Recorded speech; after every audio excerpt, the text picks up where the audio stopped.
So when I talk about end consumer experience, I think consumers no longer are looking for say just the megapixel or the mAh, right? They're seeing what is it exactly delivering. I completely agree.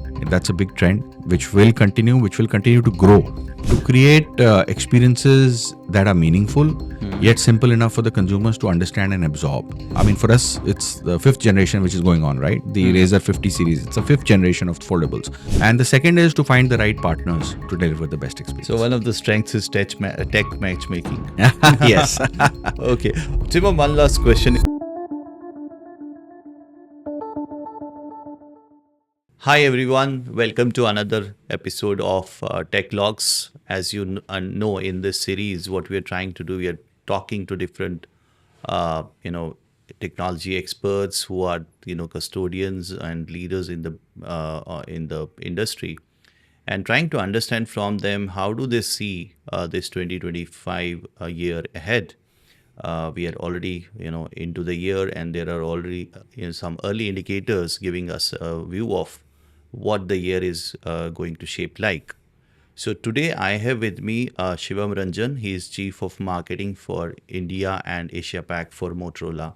Hi Shivam, welcome to Techlogues. Thank you, Faisal. Thank you for having me on the show. It's a pleasure to always speak to you. Thank you so much. Glad. So Shivam, as is, just before we kind of dive into 2025, want to understand from you, what was your experience about 2024? How did you see that year? And probably where was it different than, all previous years? Yeah. No, I think it's a great point. See, 2024 was in many ways a very disruptive year for the industry in terms of technology, right? I mean, of course, for many years now in the past, we have seen hardware features evolving very, very rapidly, right? I mean, the industry continues to evolve hardware features, which is why we see end of life of products within a year, right? I mean, the products in our industry, in the smartphone industry, don't last that long, right? I mean, they get outdated and the new products come in. So hardware continues to evolve the pace it was, maybe slowing down to some extent in certain areas, right? But what has really changed this year is the evolution in terms of software and bringing value to consumer through experiences beyond hardware. And I think that is the big shift, and specifically AI, right? I think the way AI has come into the picture across industries, not just the smartphone industry, but across industry, and specifically in the smartphone industry also, where it has become a big talking point. It has become a way to differentiate your products, your features, and it is something that is creating a lot of excitement, but also a lot of confusion in the consumers with a lot of brands talking about it in various different ways. But definitely a big change from the approach that we saw earlier on, right? I mean, it is no longer just about hardware. It is also about software and actual end consumer experience. So when I talk about end consumer experience, I think, consumers no longer are looking for, say, just the megapixel or the mAh, right? They're seeing what is it exactly delivering. Is it delivering better pictures for me? Now, whether it is happening through the hardware or through the software or through a combination of both, they don't care. But what they care about is the experience and the quality of the experience. So I think that is the second thing. The third thing that we saw this year was also the huge jump in terms of premium, right? There is a shift in consumer behavior. There is a movement that we see in consumers aspiring for more, aspiring for better, right? And this is not just in the smartphone industry. This is actually across industries that we are seeing. People are no longer buying the base models, right? People want to buy the advanced models, and people are willing to pay a little more for something better, for something more premium. So the generation is aspirational. They're moving towards better products. And the same thing we have seen in the smartphone industry also, where you see the sub-K segment degrowing, whereas the segments above that are increasing significantly faster. So people are wanting better, they're wanting more. And I think that's a big change for our industry as well, where we have now got the potential of giving them a lot of differentiation, whether it is hardware or software, or innovative, disruptive features like AI, to give them value for the premium experience, right? Also, I think it is driven by affordability becoming more accessible to consumers, right? People are now leveraging affordability programs, whether it is EMI programs or discount programs, etc., that are running across platforms to be able to get higher value products and then pay them over a period of time, right? So I think a lot of changes from the overall way that the industry operated in these segments. But if you look at the overall growth of the industry, right? I mean, I think that has not been significant. We all know that the growth is flat or single digit primarily for the industry this year, and that's because largely the huge volumes that used to be in the sub 10K segment have declined. Yes. And while the premium segments have increased, the volumes are not large enough to sort of compensate for the loss in volume that has happened in the sub 10K segment. Another thing that we are seeing in terms of trends for this year in terms of the industry is that the consumers are also evaluating the second-hand market to get more premium devices at lower value, and which is another reason why the sub 10K segment seems to be shrinking. Okay. So these are some of the trends that we have seen, but I think going forward, some of these trends are likely to continue and grow, and the biggest of them would be differentiation through software, through AI features, and providing consumers truly meaningful and differentiated experiences.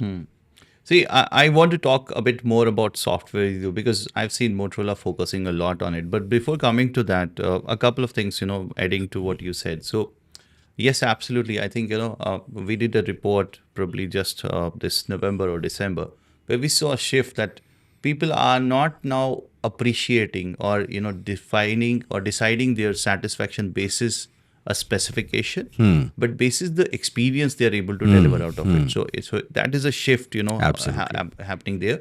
But yes, maybe the sale trigger could still be a specification. Somebody still gets attracted to 200 megapixel of camera. Okay. But then at the end of the day, whether to decide whether, if a consumer is satisfied or not dissatisfied, that delight factor is no more a specification, but it's more of, what is the experience you get out of it. Right. So that's really something interesting to note out there. Second, market expansion. Absolutely. I think, the balloon isn't kind of expanding any further. So whatever is happening within that balloon. Within the balloon. And thankfully, this balloon is, quite large already. Quite large. And I think, very durable also. It doesn't explode or, something like that doesn't happen. So yes, it's good and bad, but we need to have more and more people on smartphones. So that's something I believe collectively industry needs to figure out how that can be done. Rather ecosystem, not just the industry. And these are a couple of things I just thought of adding to what you said. Yeah. So Shivam, if we look at probably 2025, what's still relevant for the industry, what's going to mean something for consumers. So there is 5G somewhere still relevant. AI is there. CMF, that plays a role.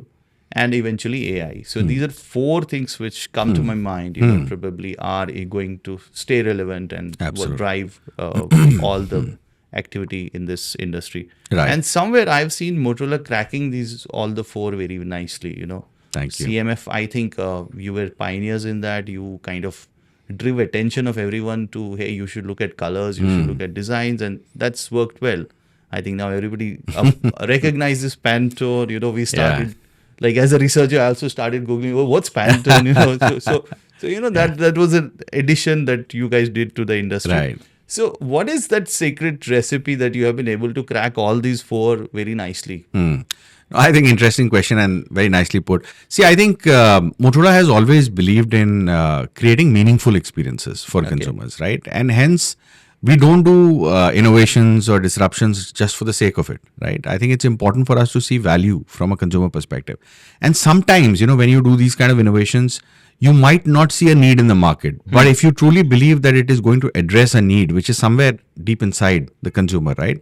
Then you are addressing it and you're addressing it correctly. So, for example, design, right? Most of the surveys that you will do with consumers, where you ask them what are the top 3 deciding factors when you buy a smartphone, people don't talk about design. Right. But smartphone is actually one of the most personal devices that a consumer can have, and it is the biggest reflection of your personality, your lifestyle, your persona, who you are, right? So it's a very personal device, and essentially that is where the design or the look and feel matters the most. You use it the most. You're visible with it almost all the time, right? So that is something that we recognized, and in our research, etc., that came out really well. And which is why we partnered with Pantone, where we really invested in CMF, and I think that has, like you said, proved to be our differentiation throughout 2024, and will continue to be something that you will see from us in 2025 as well. It's not just about colors. Of course, colors is something that we work very closely with Pantone, but we are also differentiating through materials and finishes and form factors, right? So you have seen our foldables, you have seen material like vegan leather, etc., which is eco-friendly. You've seen suede, you've seen different kinds of material on our even acetate, right, which is a marble-like finish. So we are trying wood. In fact, that was one of the most popular material. Nobody has experienced wood on a smartphone so far. So we came up with that while also taking care of eco-friendliness, right? I mean, we are very conscious. And in fact, what we've seen in our research with the Gen Z consumers also is that the consumers now are more conscious about the environment. They want materials that are not creating negative impact. So the usage of the materials that we use are not just fashionable or stylish, but are also eco-friendly. So that's something that we are investing in a big way, and we'll continue to do that in 2025.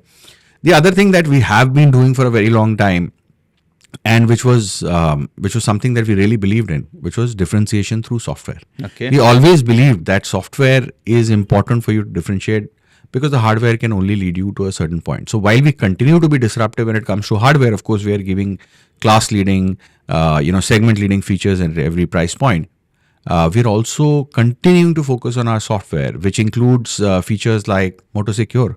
Security is becoming more and more important. You mentioned 5G. Yes, 5G is very important for the country, and that is one space that thankfully we've been able to definitely ride on. The trend is something that we've been able to ride on and see tremendous growth in our 5G shipments year over year, and which will continue to grow as the market grows. But as 5G grows, the data consumption grows, the types of usage grows, and hence the need for security grows further, right? So our belief in ThinkShield, which is a multi-layer security right from the OS to the kernel level, going up to the software level, is something that we've maintained across our devices. We have Moto Secure, which is available in our devices, which provides consumers with free privacy and security features across the board. We continue to give consumers family spaces, which allows them to interact with their children, with their elders in unique ways, and assist them and help them and track them wherever necessary. And we also have disruptive features like Smart Connect, which is something that allows for you to leverage the power of your smartphone across the ecosystem of devices, right? Whether it is a television, whether it is a PC, whether it is a tablet, and not just within the Android ecosystem. It cuts across different operating systems like Microsoft, right? So that's something that has also created that disruption, allowing consumers to use that, and we continue our focus. In fact, we are very proud to see that the usage of our softwares is one of the highest within APAC and specifically India, right? Okay. We're seeing strong usage of the software features, and that is again something that will continue. The third thing you mentioned was AI. I think I completely agree. That's a big trend which will continue to grow. And I think here it will become more and more important for consumers or brands, in fact, to create differentiation and to create experiences that are meaningful, yet simple enough for the consumers to understand and absorb, and become something that makes it a habit for them to use, right? So till the time it's just a fancy product or just a fancy action that consumers may or may not do, I think the adoption will be something that might be slower. People will try it off, but what about daily active usage, for example, right? Till the time you get daily active usage on AI features, I think that's where you will continue to see people just getting wowed, but not pursuing it regularly. But I think once you make it sticky, once you make the experience that is something that the consumer actually needs and it is sticky, I think that's where the differentiation will come from. And I think we will continue to work on those kind of experiences like we have in various segments to make it more sticky, more user-friendly, more useful for consumers, and that will continue. And I will talk about our AI philosophy. Possibly, if you want me to talk about more elaborately, we'll discuss that going ahead in this Sure. discussion. But coming to your fourth point, I think Your fourth point was around foldables, form around factors. the form factors. So I think the form factors is another segment that I think will continue to grow. I know it has not been something that has seen the growth that it was expected to see in the past few years, but now with AI actually opening up different ways to interact with your smartphone, right? It opens up a lot of possibilities with your different form factors as well, right? Allows for different experiences that you can do with your devices that regular candy bars may not be able to provide, right? So it opens up possibilities. Secondly, I think the foldables are now in their. I mean, for us, it's the fifth generation which is going on, right? The Razer 50 series. It's a fifth generation of foldables. So we've constantly seen the evolution. We know that the supply chain ecosystem has become far more robust. The product quality has become far more enhanced. Consumer experience is something that has become far better because of the inputs that we've got from the consumers from their usage across our 4 generations or 5 generations of foldables to be able to make sure that we give the best products. And it's not just us. I think some other players in the industry are also learning from consumer behavior. So I think there is potential for it to definitely grow. But I think the big explosion might happen when we look at further democratizing the price point is what I feel. Because right now it is still considered to be a very, very premium segment. And within the premium segment, it has its uniqueness, it has its share. But I think the big explosion can happen once we are able to democratize that form factor further, which is something that we are looking at. I mean, this year itself, we tried with the Razer 50 coming down significantly in terms of being more accessible to the consumers. And we will continue our efforts in making it far more accessible. Sure. You mentioned about the sub 10K, okay? Yeah. But some things have changed, Yeah. One, there is participation from ecosystem, chipset Correct. makers, Correct. okay? There weren't chipsets available in that. So, as OEM, you couldn't, so to say, design any product around it. Second, I think, after that happened after COVID, when even the chipset industry focused on the higher segments and did, kind of not Right. focus much on it. Second, I think there was always this confusion or wait and watch kind of an approach in the minds of many OEMs who were focusing around this sub 10K primarily because they wanted to see what would a particular operator do, what would be their strategy because, it could go anywhere, the market could go anywhere. But now I think over the past few years, we have understood that even that operator is not, probably what rumors were around, it will bring out something in 2000, 4000. So that's not happening, Right, right. Even that's also, bringing something around 6000, 7000. Correct, That's the range. And now recently we have also seen, some interventions on budget and all that, which could help Right. consumers. So do you now see that there is a bit of at least some change in the broader, landscape, and that could probably get in a bit more interest around sub 10K? Yeah, I mean, I think that's a valid question. See, I think sub 10K has been shrinking for quite some time because there are not good enough options available. I think what the consumers are looking for is a no compromise sort of an option. Right. Today, the consumer mindset is not to go for a compromise just for the budget, right? So even if you give them a phone at 7K, but you don't give them basic features, then they will not buy it, right? In fact, like I mentioned, the second-hand market is there. People go for that market to try and get more premium features.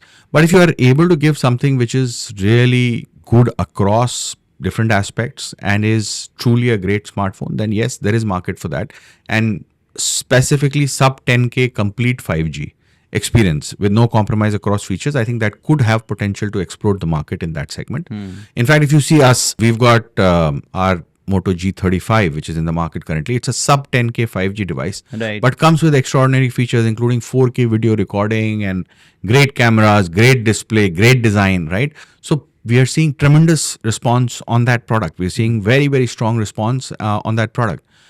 But I still feel that the moment you start going towards the bottom half, right, you start going towards, say, a 6 to 7K, even now, the components required for a 5G. It's not just the chipset, right? I Right. mean, you need antennas, you need other features to complement the 5G experience.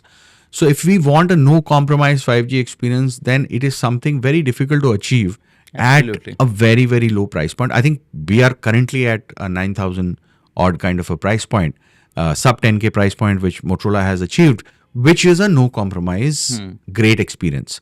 Motorola actually believes that we will never give a product where we feel that we have given a compromised consumer experience. So the day we feel that the costs and the technologies have evolved to a level where we are able to bring the price point to that level, we will be able to give a phone to the consumers. But today, we do have an affordable phone, we do have a sub 10K phone, and we are seeing strong response. But I still feel that the kind of disruption that we are looking for, or the explosion that we are looking for in the sub 10K segment, may happen if we go to that 7K price point without any compromise, right?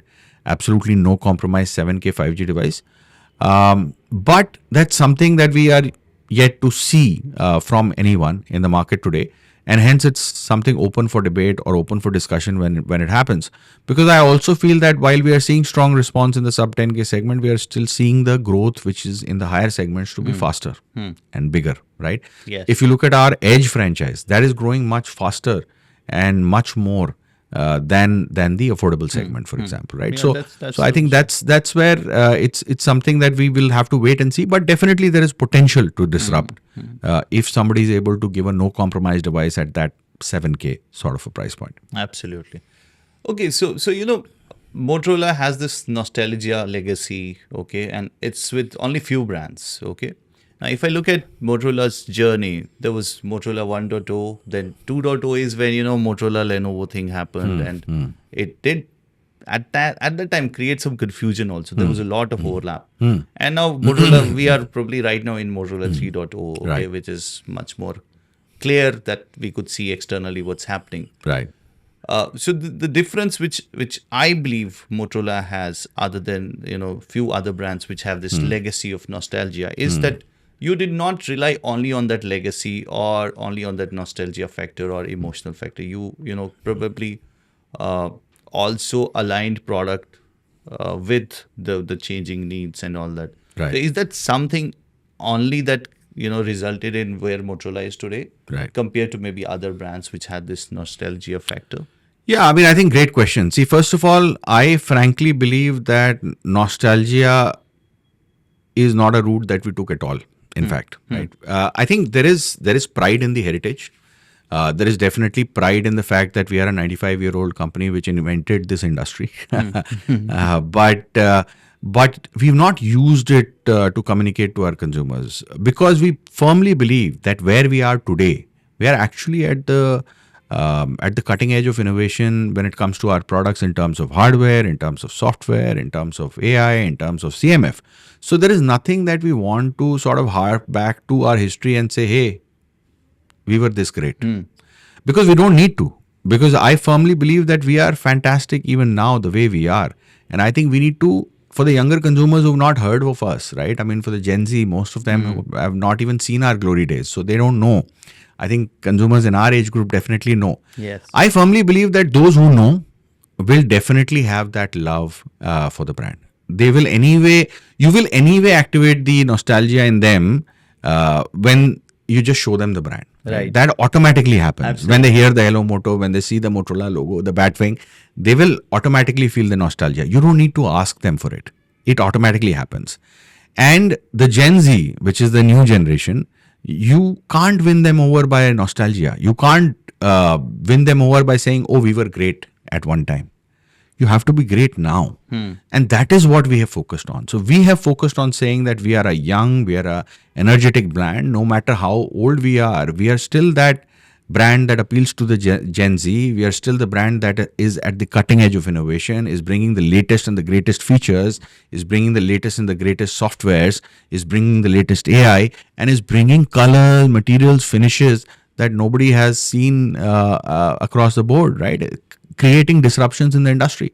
So that is something I think has contributed to our strong growth across markets, because we've not unlike some of the brands which did that, which just relied on their past and leveraged the nostalgia. We didn't do that, and I think that has helped us positively, because people saw us for who we are, what we are doing today, and they recognize, they love us for who we are today. And of course, for those who know the past, there is there is that nostalgia, there is that love that always So exists. you are already serving Gen Z and now maybe ready for Gen Alpha also. Yeah, absolutely. Okay, that's great. That's great. Shivam, one more question. So, see, you take care of Asia as well as APAC. So, Yeah. how do you see marketing in Asia different than marketing in Asia Pac? Yeah. No, I think there are a lot of differences by market. So within the APAC market, I take care of Japan, Australia, Indonesia, various Southeast Asian markets also, Korea, etc. So different markets have different demands and constraints. But I think the biggest difference in terms of marketing in some carrier-driven markets is that it has to be far more career oriented, and co-marketing becomes a very big focus. So if you look at markets like Japan, for example, right, it's a completely career dependent market. And hence, unlike India, for example, which is a retail oriented market, where it is the retail channel, whether online or offline, that you have to create that leverage and you have to draw awareness.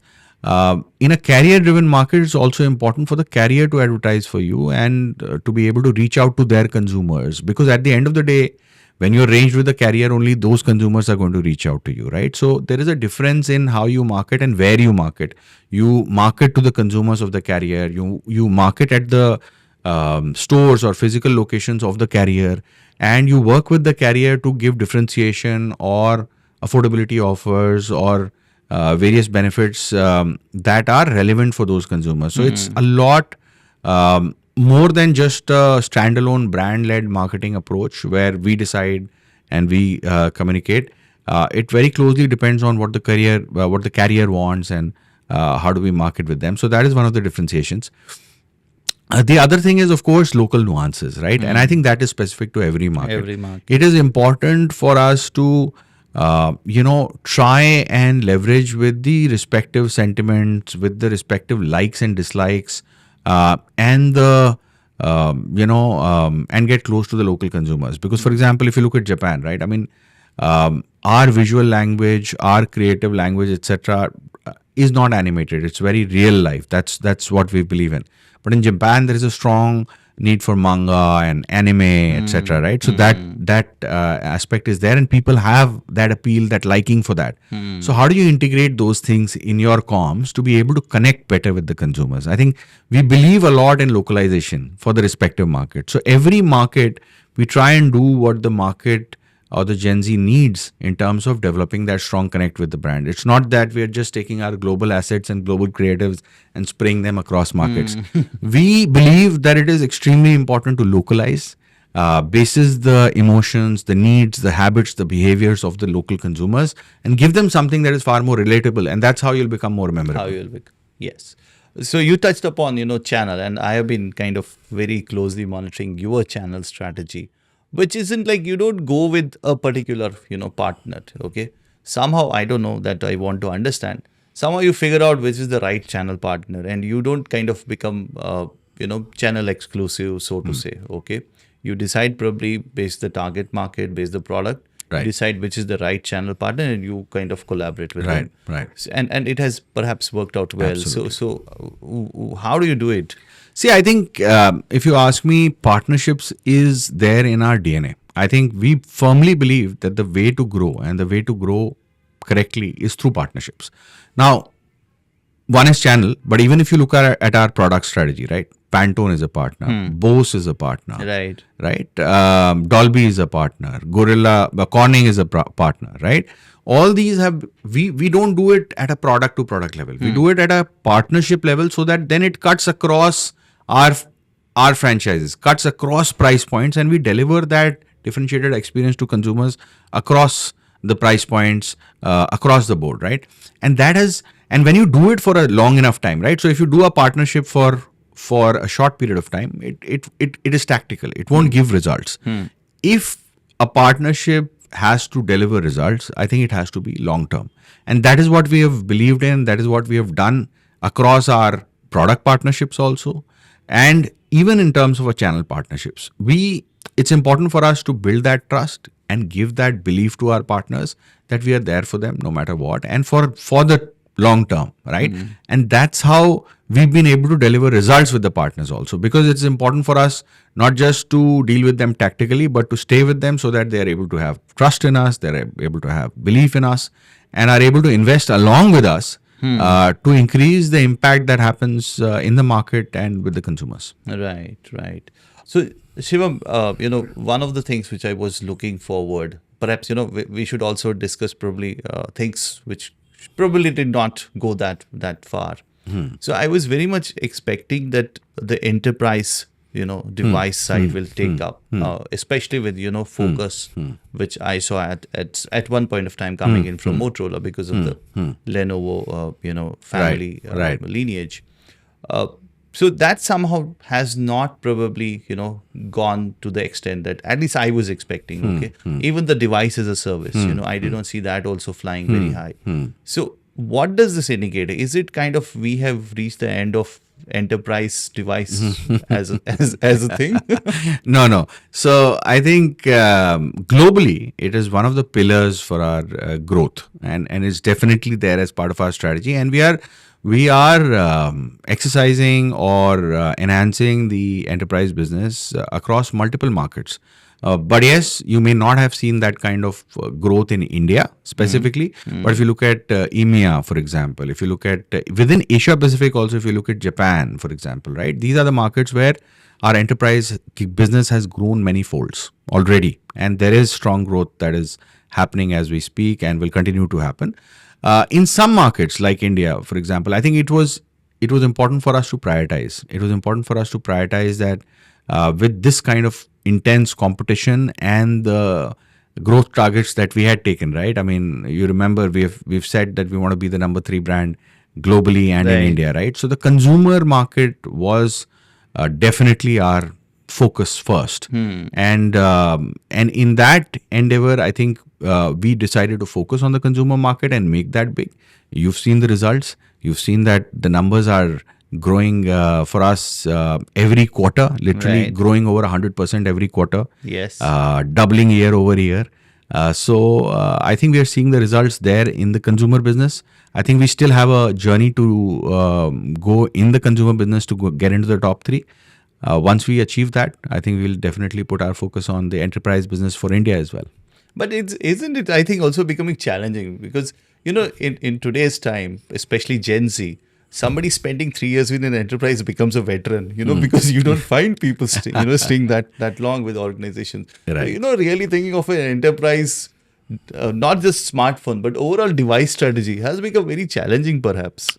See, I think the device strategy from an enterprise level is evolving. I would say, right? I think it's no longer the way you look at it from a traditional perspective. Right. See, now I think there is a thing like device as a service, right? I mean, I think that is the thing that is evolving more than direct company giving the phone. So that is something that is evolving a lot. And also, the fact that you don't need to make specialized devices for enterprise. See, if the differentiation is at the end of the day software, right? So if you're able to load the software that are able to enable the IT administrator and the business teams to deploy the respective security and privacy restrictions and monitoring on your device, then I think they'll be able to do it much more, right? And I think that is one of the things that we are also offering to our consumers. Like you said, we do offer business-specific devices, enterprise-specific devices, but we also offer device as a service, right? Which is any of our devices in the market could be converted to an enterprise device by loading the respective softwares and giving them the respective device management solutions, right? Okay. One more question. So, see, there's a very large community of reviewers, bloggers, who all experience these devices. Do you feel after AI, I think the perspective of looking at a device has to change. I recently saw one of the flagship devices which got launched. Again, very AI centric. But when I looked at the reviews of even very credible names, it still is from that point of view of how much of camera, how much of Yeah. battery.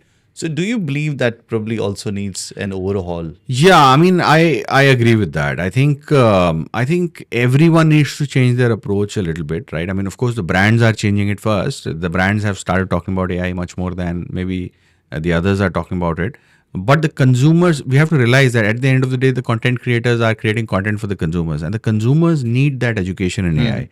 They need that handholding in AI today, right? I mean, which they used to require maybe on in terms of or in terms of hardware feature, etc. A few years back. They need that for AI now. So I think if the content creators start creating that education, that handholding for the consumers, and explain why a particular AI feature is better or worse, or maybe what's there in the future and why is it something that is of interest or necessary. I think it'll be important because, like I said, I mean, to differentiate on hardware alone, I think that's not the objective for any of us, right? And even for the consumers, they need solutions, experiences that are meaningful for them. Yeah, I was recently interacting with a friend who is in corporate sector at a mid level. So he said, I believe for me AI is going to be very handy because I have so many meetings to catch up, and this is something which is going to help me out, Yeah, in kind yeah. of organizing my time and those. I think that is where probably now the awareness needs to be created more Absolutely. on than Absolutely. how the camera looks like, and Absolutely. perhaps that's sorted. It's very Yeah. difficult now to really find out gaps in camera or other elements, but it's more about experiences. Absolutely. It's more about experience. And if you look at our AI approach also, AI is not just one thing, right? I mean, today, I think the perception is that AI is only this Gen AI image Right. generation. A lot of people think that's it, or the answers that they get to questions, that's it, that's AI. But that's not it, right? There's a lot to AI. So if you ask about Motorola's approach, for example, we have a three-pillar strategy, right? We have our three pillars as capture, create, and assist. Okay. And where capture basically is all the AI experiences that enhance capturing of data, right? Okay. Whether it is images, whether it is videos. How do you enable features that make you shoot like a pro, capture pictures like a pro, capture videos like a pro, autofocus tracking, image enhancement, stuff like that. Also allows you to do things like remember things and recall them, say 6 months later if you have to, right? You want to go to a trip, you want to carry a certain dress along with you, you remember that today, and then 6 months down the line you just need to ask the AI what was it, and it recalls it for you. So this is, for example, capture, right? Then when you talk about create, yes, you have the Gen AI features which creates captions for you, text for you, images for you, videos for you. And then the third is assist. The assist is actually what you spoke about, which is use cases that will streamline your daily tasks, which gives you the capability to catch up on notifications after a 3-hour flight without having to go through all of them, right? Or we have got a feature called pay attention, which in a meeting today, like we are talking, if I just switch it on, it'll transcript the entire conversation. It'll mention Faisal said this, Shivam said this, and then in the end also give a summary, Right. one para summary to the user. So it's very easy to record, transcript, create summaries, and act on it, right, through these features. So I think capture, create, and assist, these are the three. And behind them, I think we've got 4 guiding principles for AI, which is also very, very important. We believe that AI should be contextual because the phone is actually a very personal device. So it knows the context around you. So if you are, at a location where you generally buy coffee, why can't the AI recognize that and say, do you want coffee, right? For example. The second is personal, right? It knows that you leave for office at 7 a.m. in the morning. So can it give you a recommendation based that, right? The third is collaborative, right? So being proactive, not just being reactive. Its AI's job is not just to wait for an instruction and give you an answer. Its job is to be proactive, be collaborative when you need what, depending on your context, depending on your personal information, it is able to support with that. And last but not the least, be ubiquitous. I think that's the fourth pillar for us. How do we ensure that tomorrow the AI becomes the only thing you need? Your assistant, your friend, your one man army, basically. you don't need to go through different apps to do different tasks. Right. It should be just one single interface, one single direction for you, where you call up that friend and ask for help, and it gets done, right? So that's our guiding principle behind the three pillars, and the three pillars that we're designing in terms of create, capture, and assist follow that methodology. And I think that is where once we create those experiences, we are already having a lot of these experiences in beta today on our flagship devices, which is the Razer and the Edge series. But you will soon see the features available across a range of devices, and there is much more to come. Okay, sure. So yes, AI eventually becomes that interface between a user Correct. and a device. Yeah, So yeah. it's maybe that way we can say it's the future of OS. Right, The way maybe the OS layers goes further behind. Absolutely. And this is the layer. You which could have a separate layer that you interact with. Yes, Absolutely. yes, And it yes. could become a layer. So OS will never go away. OS will Yeah, definitely that be has there. never But this is a layer that you really interact Interact with. with, You don't even need to interact with individual apps perhaps in the future, right? I mean, the AI takes care of that piece as well. Okay, Shivam, one more thing. This is again out of observation. So, yes, as a brand and every other brand tries to simplify technology. And, when you are kind of interacting with the stakeholders that, okay, this is the technology, and you try to, showcase it as a very simplified thing, what you have done. Okay.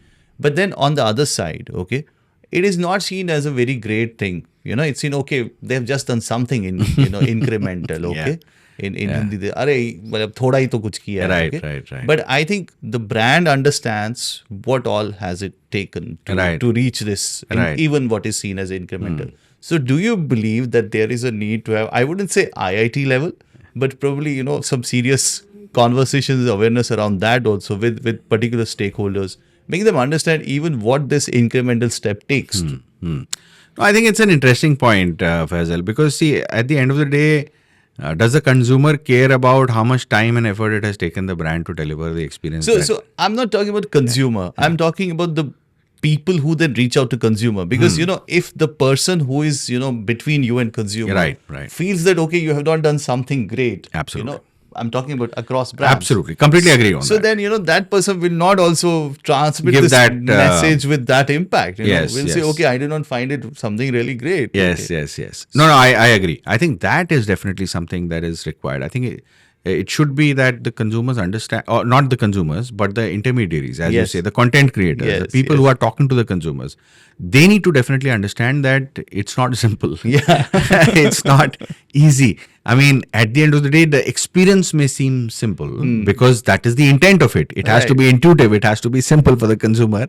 But to make it that simple and that intuitive, it takes a lot of effort today and a lot of processing power and costs which are there at the back end, right? So and even security, right? So we need to take care of tons of things to be able to deliver a simple consumer experience, and I think that's definitely important. I think that's an initiative that I think we need to take in the industry. Yeah, that would be a great thing to see. Probably, how do you see now 2025? I think we discussed a lot about how it is shaping up, but if I have to ask you, maybe in just summary, what do you see 2025 as? Yeah. No, I think 2025 should be a good year for the smartphone industry. I don't see, again, a very strong volume growth in the market. Yes. But I definitely see value growth that may continue to happen in the market, especially in the premium segments, etc.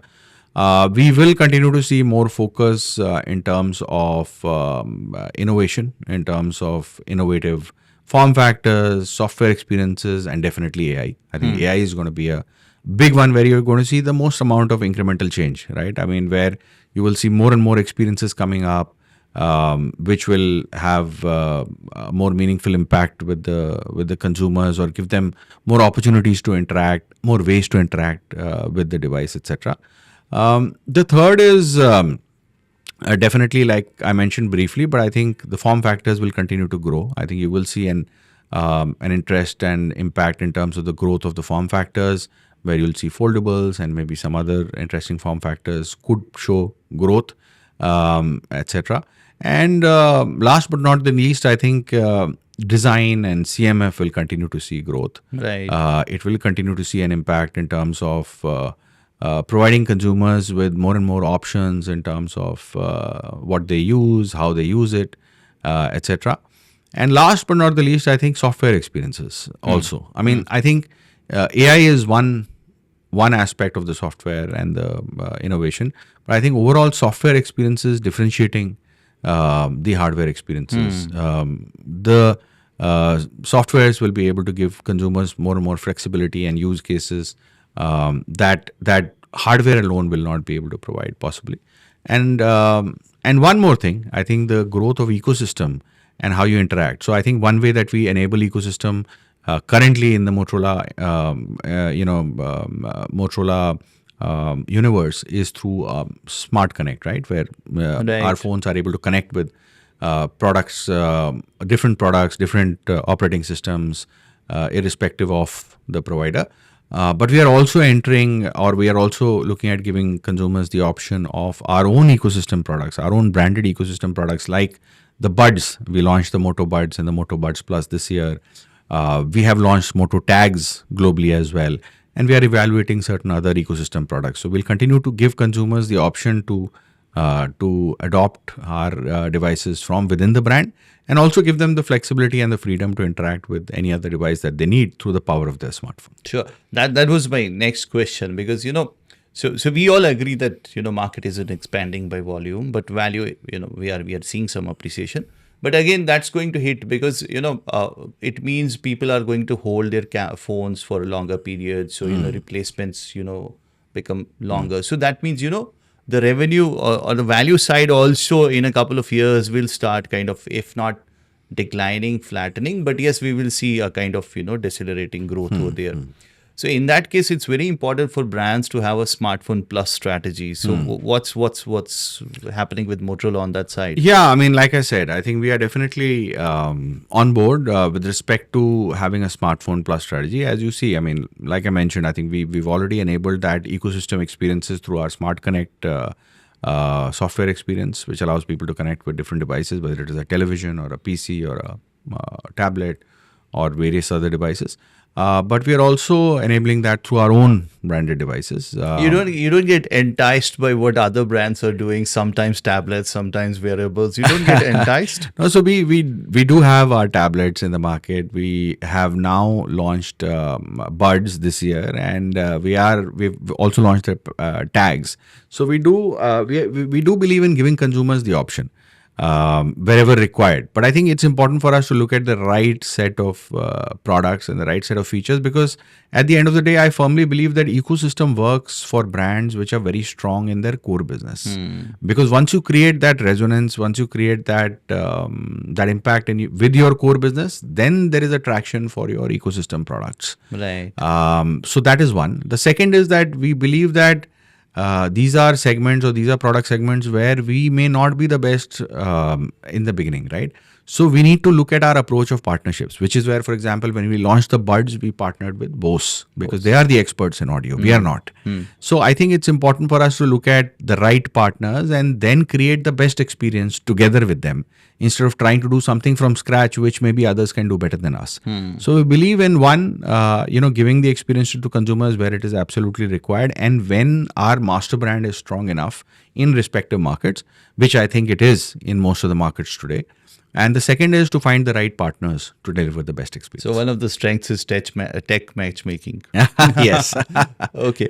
Shivam, one last question is around this quick commerce. It's kind of becoming a channel of interest, I would say right now. But personally, I believe that smartphones should not be sold over the quick commerce, including many other products. Okay.